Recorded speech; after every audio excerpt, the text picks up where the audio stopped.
प्रभात बच्चों, welcome to my YouTube channel fun with Hindi.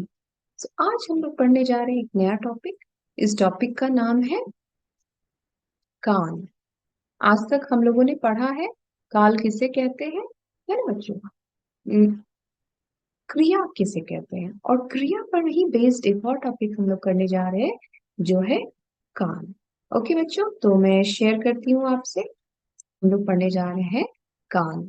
काल किससे कहते हैं? काल का एक सिंपल सा मीनिंग होता है समय, टाइम। तो हम लोगों ने जब क्रिया पढ़ा था, लास्ट वाला टॉपिक, क्रिया मतलब क्या है कि आपने जो एक्शन किया, जो काम किया, उसे क्रिया कहते हैं। उन सभी शब्दों को क्रिया कहते हैं। लेकिन अभी जो हम लोग पढ़ने वाले हैं वो क्रिया कब की गई, उसकी टाइम क्या थी या है या होने वाली है, उसके बारे में हम लोग पढ़ने वाले हैं। उस टॉपिक को हम लोग कहते हैं काल। इंग्लिश में इसे हम लोग टेंस के नाम से जानते हैं।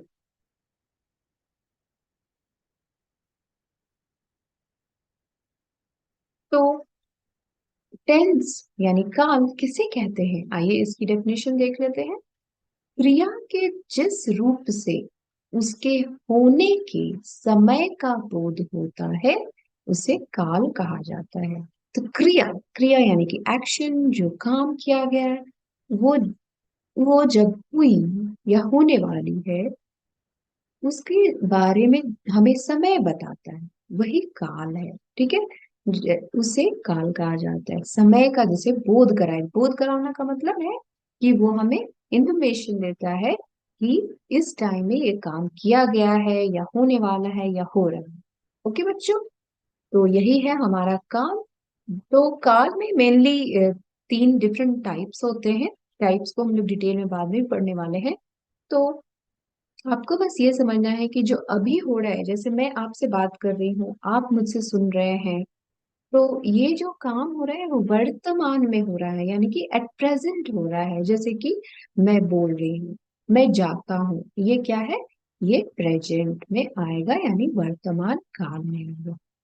और कोई कोई चीजें ऐसे भी होती है जो बीत चुकी है, ठीक है, उसे हम लोग कहते हैं भूतकाल। ठीक है, मैं गया, गया वर्ड जो है, मैं गया means I have already gone there, I went. तो उस वो क्या है? भूतकाल। फिर है मैं जाऊंगा, आई विल गो। सो यहाँ पे एक डाउटफुल है, हमें पता नहीं है कि वो होने वाला है कि क्या, but there is a possibility. ठीक है, कि मैं जाऊंगा, तो वो कब होने वाला है? फ्यूचर में होने वाला है, तो उसे हम लोग कहते हैं भविष्य काल। ठीक है बच्चों, तो तीन मेन टाइप्स होंगे जो हम लोग डिटेल में बाद में पढ़ने वाले हैं।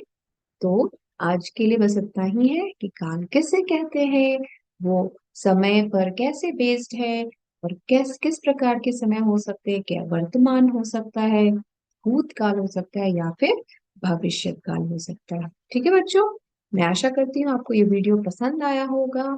अगर आपको पसंद आया है तो प्लीज इसे लाइक कीजिएगा, और अभी तक आपने अगर सब्सक्राइब नहीं किया है तो जल्दी से सब्सक्राइब कर लीजिएगा, और दूसरों के साथ शेयर करना नहीं भूलिएगा। इन सभी चीजों के लिए आपको बहुत बहुत धन्यवाद। धन्यवाद बच्चों।